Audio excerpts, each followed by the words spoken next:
ભાગ્યથી જ આપણને આ શરીર મળ્યું છે। આ શરીર મળ્યા પછી એ શરીરનો આપણે ઉપયોગ કઈ રીતે કરીએ છીએ, એ આપણા શરીરમાં જે સિસ્ટમો રહેલી છે એ સિસ્ટમોનો આપણે કેવી રીતે ઉપયોગ કરીએ છીએ એ આપણા પર નિર્ભર છે। આપણે આપણા શરીરનો સારી રીતે પણ ઉપયોગ કરી શકીએ, ખરાબ રીતે પણ ઉપયોગ કરી શકીએ। ખરાબ રીતે ઉપયોગ કરીશું તો આપણે મેળવીશું નહીં, ગુમાવીશું। પણ સરસ રીતે આપણે શરીરનો ઉપયોગ કરીશું તો ગુમાવેલું હશે અને નહીં મળતું હોય તે આ શરીર દ્વારા આપણને મળી શકશે। એવો શરીર મળ્યો છે। બડે ભાગ માનુષ તન પાવે। गोस्वामी तुलसीदास जी કહે છે બડે ભાગ માનુષ તન પાવે। મનુષ્ય શરીર બહુ જ ભાગ્ય રહેલા હોય, ઘણા જ ભાગ્ય રહેલા હોય તો જ મળે છે।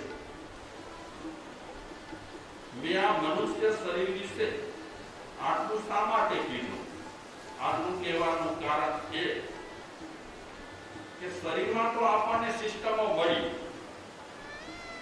પણ આ શરીર મળ્યા પછી જીવન કેવી રીતે જીવવું જોઈએ એની પદ્ધતિઓ, એનું પ્લાન આપણને મહાપુરુષે બતાવ્યું। સત્પુરુષોએ પ્લાન બતાવ્યું કે સરસ શરીર મળ્યું છે, સરસ જીવન મળ્યું છે, તો એ જીવનને ધન્ય બનાવવા માટે તમે આમ કરો, તમે આ કરો, તમે તે કરો, તમે ફલાણું કરો તો તમારું જીવન ધન્ય બની જશે। તમારે ટૂરમાં જવું હોય, 5-15 દિવસ માટે જવું હોય તો સીધે સીધા તમે બિસ્તરા પોટલા લઈને નીકળી જાઓ, બેગ લઈને નીકળી જાઓ। શું કરો? એનો કઈ પ્લાન બનાવો, આયોજન ગોઠવો કે અહીંયાથી નીકળવાનું છે, આ ક્ષેત્રમાં જવું છે તો એ ક્ષેત્રમાં જવા માટે આમ કરવું પડે, તેમ કરવું પડે, ફલાણું કરવું પડે। એક નાનકડી ટ્રીપ જ્યારે યોજાય છે ત્યારે માણસ મહિનો 2 મહિના તૈયારી કરે।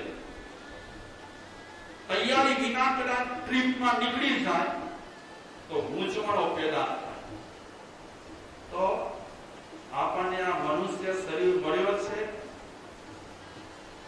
એ શરીર કઈ રીતે ધન્ય બનાવાય અને સફળ કેમ થાય એના માટે પણ વ્યક્તિએ કઈ પ્લાન બનાવવું જોઈએ। અને મહાપુરુષો આપણા પર કૃપા કરી છે, મહાપુરુષો આપણા પર દયા કરી છે। આપણને પ્લાન બનાવવાની જરૂર નથી, એ મહાપુરુષોએ આપણને પ્લાન બનાવીને આપ્યો કે આ શરીર સારું છે, ફરી મળે ન મળે એની કોઈ ખાતરી નથી। આ શરીરને અને આ શરીરનો સરખી રીતે ઉપયોગ કરવા માટે તમે આમ કરો, તેમ કરો। તો અત્યારે આપણે જે વિષય લીધો છે ધર્મ બિંદુ ગ્રંથના આધારે, કોણ છે રચયિતા એના? ધર્મ બિંદુ ગ્રંથના રચયિતા કોણ છે? હરિભદ્ર સુરી।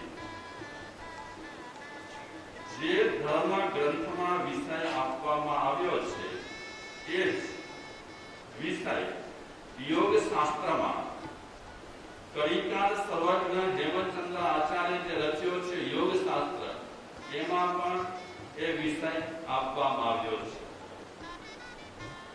ધર્મ માટે યોગ્યતા ધરાવવા માટે વ્યક્તિએ કેવી તૈયારી કરવી જોઈએ,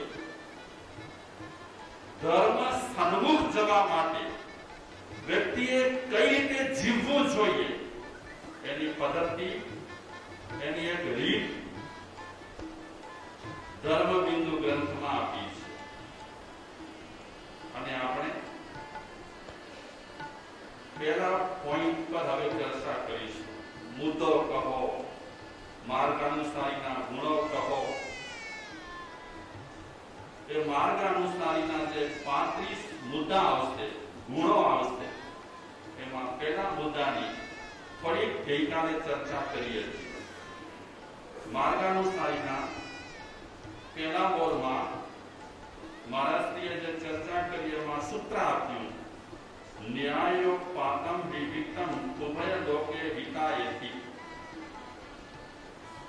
આ એક સૂત્રમાંથી હવે આપણે વિશ્લેષણ કરીશું. એના પર આપણે સૌ સાથે મળી કરી અને ચર્ચા કરીશું. ન્યાયો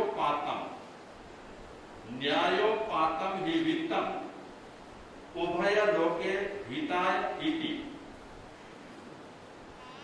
પહેલી જ પૈસાની વાત કરે છે, પછી પૈસાની સાથે આપણે બીજી વાતો પણ આવરીશું. બીજી આપણે વાતો કરીએ એનાથી પહેલા પહેલી વાત કરીશું કે વ્યક્તિને સુખ શાંતિ ખપે છે. કઈ એવી વ્યક્તિ હશે કે જેને અશાંતિ જોઈતી હોય?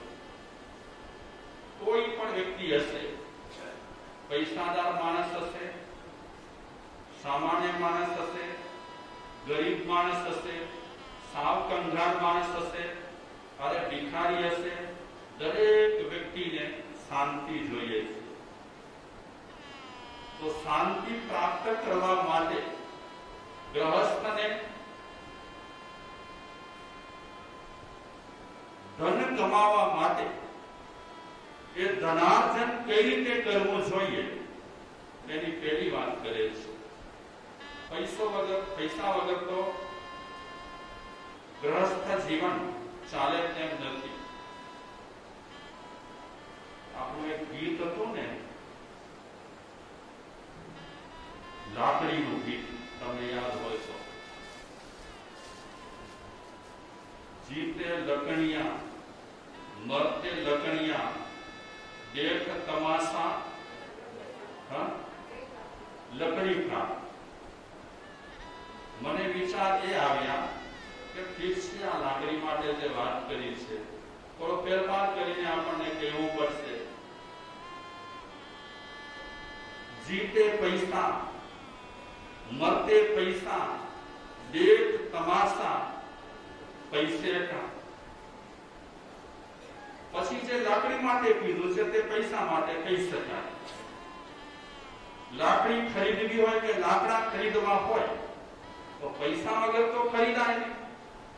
તો હકીકતમાં આ પણ વાત સાચી છે. દેખ તમાશા કિસકા? દેખ તમાશા પૈસે કા. પૈસા વગર ઘણી વાતો થઈ શકતી નથી. તો આ પરિસ્થિતિમાં આચાર્ય ભગવંતો અને ઋષિ મુનિઓ કહે છે ગૃહસ્થને કે પૈસા તારે કમાવા વગર ચાલે તેમ નથી. એમ કહીએ તો ચાલે. પ્રાણ કેટલા છે? 10 પ્રાણ છે. તત્વ ચર્ચામાં નહીં જઈએ. 11મો પ્રાણ પૈસો છે. એના વગર ચાલે તેમ નથી. ધર્મમાં પણ કેટલીક પ્રવૃત્તિઓ કરવી હશે તો પૈસા વગર નહીં થાય. નહીં થાય પૈસા વગર. ભલે કેટલાક ચિંતકો એમ કહે છે કે પૈસામાં ધર્મ હોવો જોઈએ પણ ધર્મમાં પૈસો ન હોવો જોઈએ. ભલે એમ કહે છે. મતલબ કહેવા એમ માંગે છે કે તમે જ્યારે પૈસો કમાવો ત્યારે એમાં ધર્મ હોવો જોઈએ પણ ધર્મમાં પૈસાનો બહુ મહત્વ ન હોવો જોઈએ એમ ઘણા ચિંતકો કહે છે. ભલે કહેતા હોય પણ પૈસા વગર ચાલે તેમ નથી. પૈસો ખરેખર ગિયાવો પ્રાણ છે. મહાપુરુષો આ વાતને ધ્યાનમાં રાખી કરીને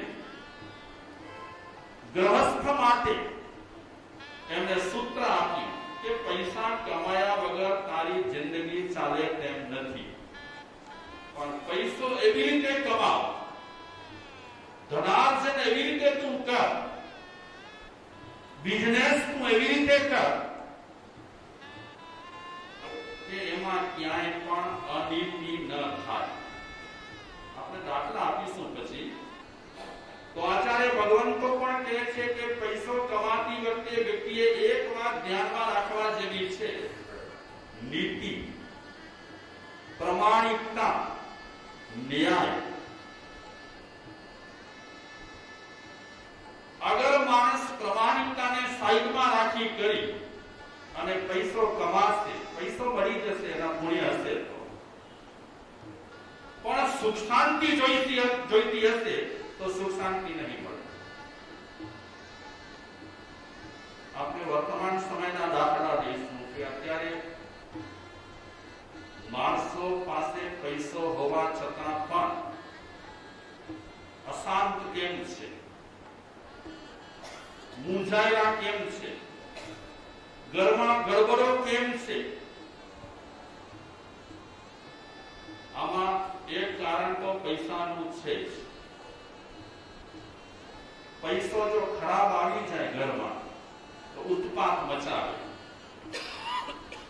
પૈસો ઘરમાં ખરાબ આવી જાય તો ઘરમાં સંપ તોડે, કંકાસ વધારે. અને અનીતિનો પૈસો જમીનની નીચે દટાયેલા હાડકા જેવો છે. આપણો એક વિષય એ પણ આવશે કે માણસને સુખ શાંતિ લેવી હોય તો ઘર કેવો હોવો જોઈએ, મકાન. જો કે પોસિબલ નથી શહેરમાં કે ગામડામાં પોસિબલ છે, તે છતાં પણ આપણે મકાન બાબતમાં પણ જ્યારે સબ્જેક્ટ આવશે ત્યારે ચર્ચા કરીશું. પહેલી ચર્ચા તો અત્યારે પૈસાની ચાલશે.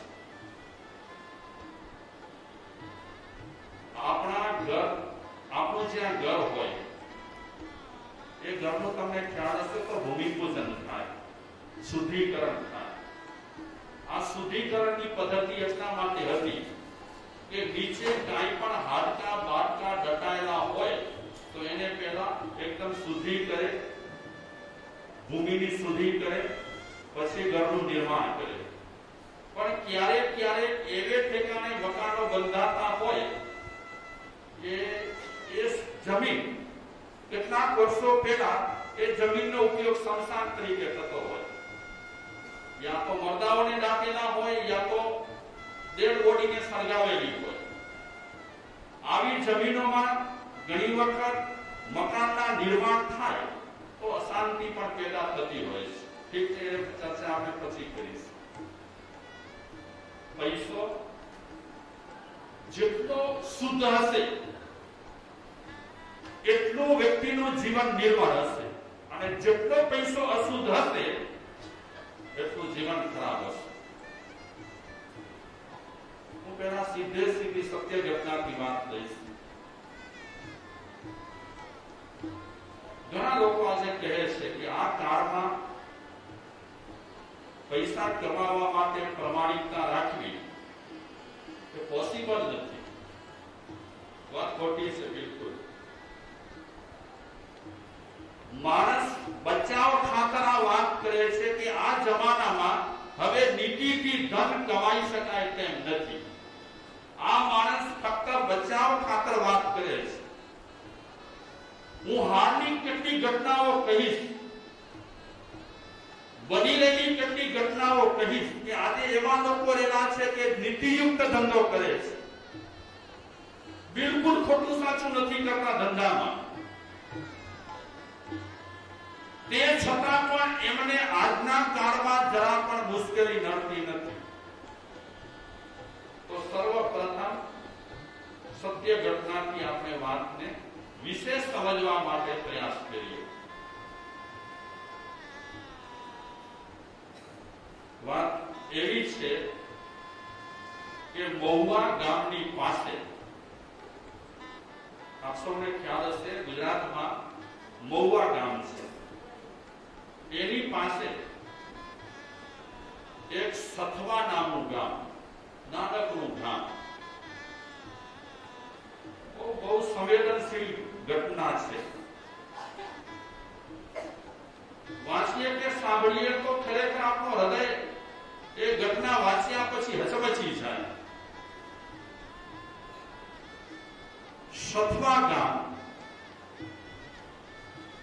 એમાં ચોથાભાઈ નામના એક માણસ,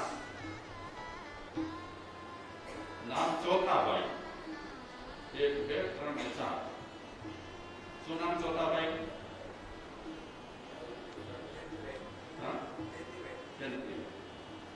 પણ આ ભાઈનું નામ જ ચોથાભાઈ.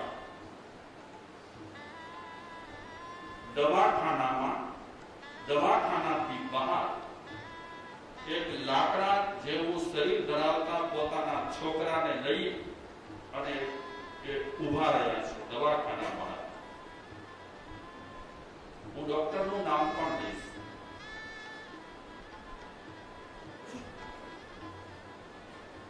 એ ચોથા ભાઈ ગરીબ, પહેરણમાં 17 થીગડા, મૂળ પહેરણ ગાયબ, નક્કી ન થઈ શકે એટલા થીગડા. ખરેખર હૃદય ભીનું થઈ જાય આ ઘટના. જેમ જેમ આપણે આગળ વિચારીશું તેમ તેમ દવાખાનાથી બહાર પોતાના બીમાર છોકરાને ટીંગા ટોળી કરીને લાવ્યા છે. અને દવાખાનામાં દર્દીઓની ભીડ બહુ હતી. ડોક્ટર સાહેબનું નામ સારું, પૈસાની બહુ તલબ નહીં છે. આજે પણ એવા ડોક્ટરો, પૈસાની બિલકુલ તલબ નહીં. ચોથા ભાઈ બેઠા છે દીકરાની પાસે, લાકડા જેવું શરીર બિલકુલ.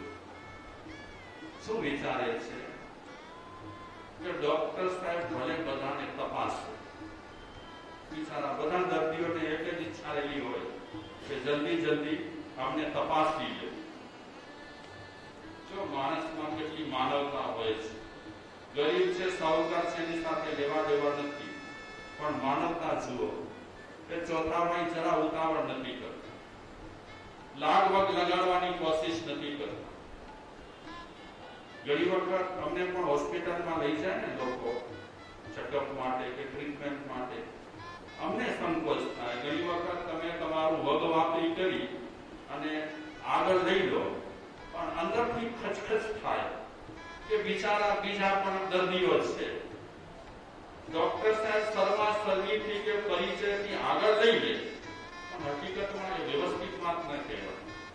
તમને લાગણી હોય કે સાધુ સંતને ક્યાં બેસાડીએ, એક ભાવના હોય, પણ ઘણા સાધુ સંતો કહી દે છે શ્રાવકોને કે ઉતાવળમાં કરો. આપણે જેમ દર્દી છીએ તેમ ડોક્ટર સાહેબ પાસે બીજા પણ દર્દી આવ્યા છે, અને 5 મિનિટમાં કઈ ખાટું વાળું નહીં થઈ જાય.